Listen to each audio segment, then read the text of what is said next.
So, hello, what's up mga sangkay? Meron pong nangyari ngayon doon sa India. At ito po yung ating pag-uusapan ngayon dahil nga po medyo nakaka-alarma mga sangkay. Halos kaparehas po ito dito sa Pilipinas o mas malala pa.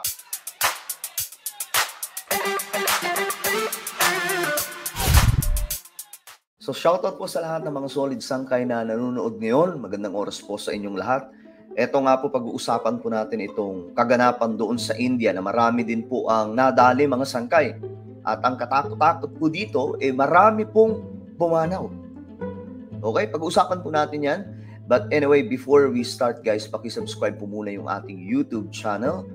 Ayan po, 1.28 million subscribers na po tayo dito sa YouTube. Parami po tayo ng parami mga sangkay. So kung hindi ka po nakakapag-subscribe, click the subscribe down below. Click the bell and click all. At sa mga nanonood naman po sa Facebook, i-follow nyo po yung ating Facebook page. Alright guys, ito nga po ang nangyari sa India. Tingnan po natin, mga sangkay.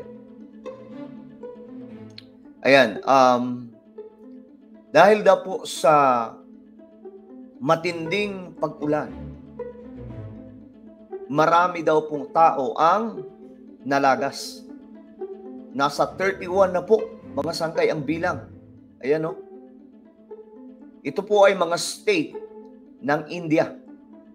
Ngayon. So, grabe itong nangyayari, mga sangkay, sa ating mundo, no? Talagang katakot-takot na po itong mga trahedya o kalamidad na nagaganap. Panoorin po natin. Now, heavy rains in the South Indian states of Telangana and Andhra Pradesh have claimed at least 31 lives. Thousands of people have been rescued and taken to relief camps. Grabe. Parang ano lang din mga sangkay, parang dito lang din po sa Pilipinas itong nangyari sa ating bansa ngayon, 'di ba? Ang tindi din. Pero ang pinagkaiba lang mga sangkay kasi dito mas malala ng kaunti kaysa dito sa Pilipinas dahil po sa dami ng tao na nadali. Disaster officials said on Monday at least 16 people have been killed in Telangana. Grabe, tingnan nyo mga sangkay, oh. Ang lala din po ng sitwasyon sa kanila, oh. Pag tiningnan mo, pag hindi mo tiningnan yung itsura ng iba ng kabahayan, mga sangkay, iisipin mo rin po talaga nasa Pilipinas lang po itong larawan kasi alos kahalintulad din po ng nangyayari mga sangkay dito sa ating bansa. Ngayon, gaya nga ng sinabi ko, ito mga nangyayaring mga disaster ngayon, dulot po ng mga pag-ulan, dulot po nitong wildfires at marami pa pong iba. Ito po ay ang pinaka-main reason mga sangkay ay ang climate change. Na tao din po ang nakapaglikha ng ganitong klaseng kalalakas ng mga bagyo dahil po sa pagkasira ng ating kalikasan. So, hindi lamang po sa Pilipinas yan. Kaya tigilan na po natin ang sisihin ng ating gobyerno. Ang gobyerno natin, I'm sure naman, hindi naman siguro sila papayag na wala silang gagawin. Meron at meron po yan. Kaya nga lang mga sangkay, dito sa ating bansa, lahat na lamang po pinupolitika eh. Pero doon sa India, tingnan nyo ang nangyayari mga sangkay. Alam nyo ang sasabihin ng mga scientists dyan? Climate change ang driver nitong lahat. Actually, palala po ito ng palala. Itong mga nakikita po natin ay isa pa lamang po sa mga ano yan, mga kumbaga mga pahaging pa lamang po ng climate change. Mas marami pa po itong weather events na magaganap. So medyo nakakabahala talaga mga sangkay itong mga nangyayari ngayon, mga extreme weather events. Not just in the Philippines but the whole planet mga sangkay nakakaranas po niyan. Telangana state and 15 in neighboring Andhra Pradesh in the past 2 days. The Indian Air Force has said that it has flown in more than 200 rescue officers and 30 tons of emergency aid to both states. Tingnan nyo yan mga sangkay, oh. Tingnan nyo kung gaano karami ang nirescue nila. Diba? So ngayon yung sabihin na sa Pilipinas lamang po yan. Itong mga nagaganap mga sangkay na mga ganitong klaseng extreme weather events. Uulitin ko, hindi lamang po yan sa Pilipinas, kundi buong mundo nakakaranas po niyan mga sangkay. Grabe, tingnan nyo, oh. Mga building. Wala na mga sangkay, wala na pong sinasanto. At saka ngayon, ang India pa naman, lumalago mga sangkay. Actually, sila po ngayon ang nakapagtala na nangunguna po pagdating sa global economic growth. Nalampasan na po nila yung China dahil po sa mga bagong polisiya nila pang ekonomiya. Yumayaman po ngayon ang India. So ngayon mga sangkay, pinapalubog po sila ng mga malalakas na weather events. Hindi lamang po India yan. Marami pa pong mga bansa ang nakakaranas po nito. Kaya wag po nating isipin na ang Pilipinas lamang ang may problema. Buong mundo po yan mga sangkay. Kapag kamakitid ang utak mo at hindi mo alam ang tungkol sa climate change, mababaw ka mag-isip.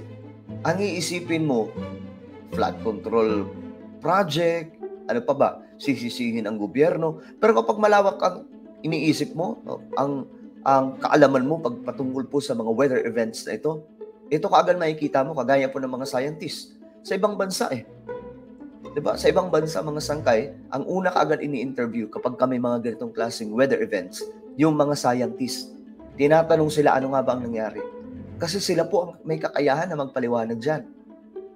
Ang sasabihin kaagad nila, ito ay dahil sa climate change. Dito sa Pilipinas, ginagawang pampulitikang usapin, di ba? Yun ang nakakalungkot. In Andhra Pradesh, Chief Minister Chandrababu Naidu said that the cities of Vijayawada and Guntur had been completely marooned. 17,000 affected people were evacuated to 107 Grabe, libu-libong tao, mga sangkay, apektuhan dahil po dito. relief camps. The state government said over 1.1 lakh hectares of agricultural fields and 7,360 hectares of horticultural fields were damaged. Grabe. A South Central Railway official also said that 21 trains were cancelled and 10 were diverted in the state. In Telangana, Grabe, tingnan nyo yan, mga sangkay, oh. Mas malala pa po yan sa Pilipinas. Kaya ganong karami mga sangkay ang nadali. Dahil nga pala talaga sa sobrang tindi nitong pag-ulan at saka baha.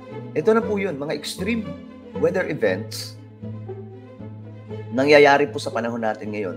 At kung ikaw ay laging nanonood dito sa Sangkay Jansan TV, lagi niyo akong pinapanood sa mga vlogs ko, maiintindihan nyo talaga ng mabilisan. Kumbaga, madali nyo maiintindihan ang lahat ng ito dahil nga may alam kayo.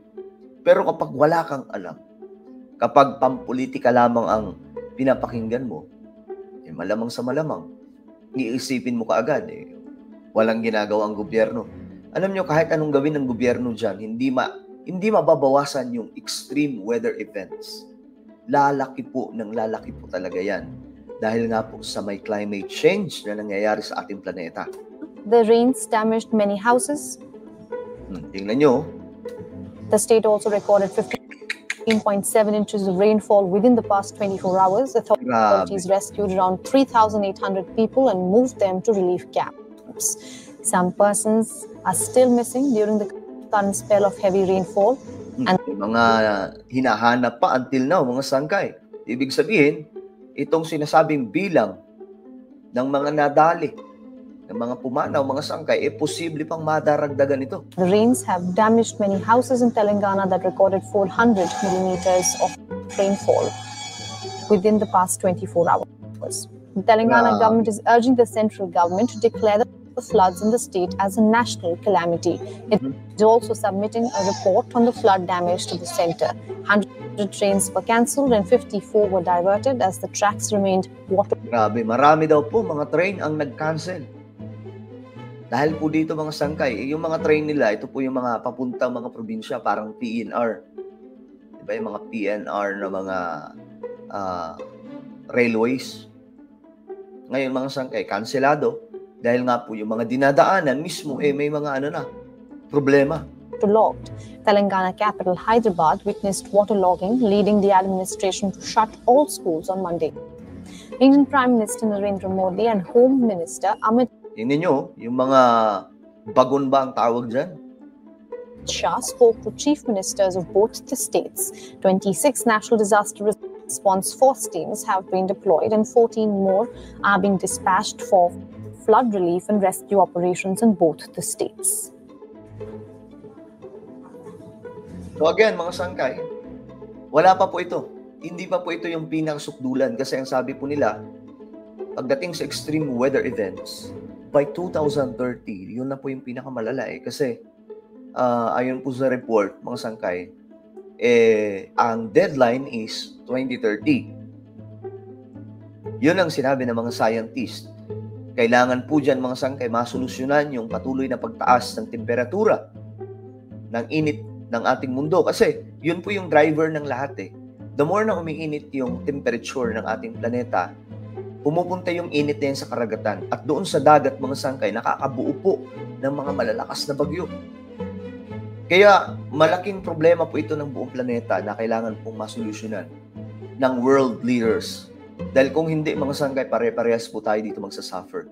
Not just in the Philippines, but the whole planet. Kagaya po ng nangyayari po dito sa India. So ano po ang inyong komento? Just comment down below. Now guys, I invite you to please subscribe my YouTube channel. Ito po ay Sangkay Janjan Daily. Hanapin niyo po ito sa YouTube. Dito po ako nag-upload ng mga vlogs. Okay?